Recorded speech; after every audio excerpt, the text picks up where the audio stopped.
ولې اوبه د ژوند سرچینه بلل کیږي؟ ولې خلک وایي چې اوبه د ژوند سرچینه ده؟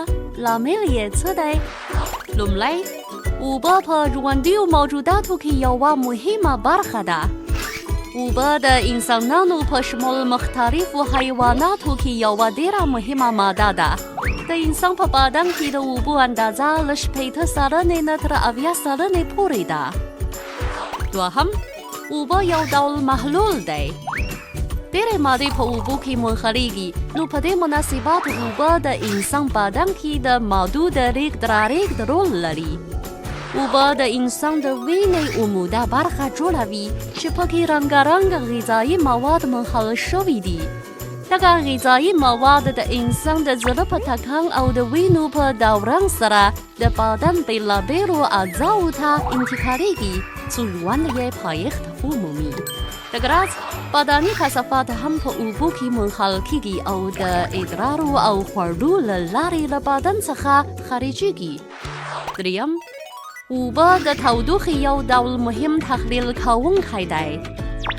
بدن د وینو د دوران له لارې تودوخه کنټرولوي څو ډېره لوړه یا ټیټه نشي او په هغه وخت کې د خوړو د بهولو له لارې تودوخه له بدن څخه وباسي او له ګرمې هوا څخه عادي تودوخه ساتي. څلورم، اوبه یو ډول وړه ماده ده. اوبه د انسان په بندونو، سترګو او تنفسي جهاز کې د اصطکاک د مخنیوي په پاره وړ او ساتونکی رول لوبوي څو یادې اعضاوې عادي خوځښت وکړای شي.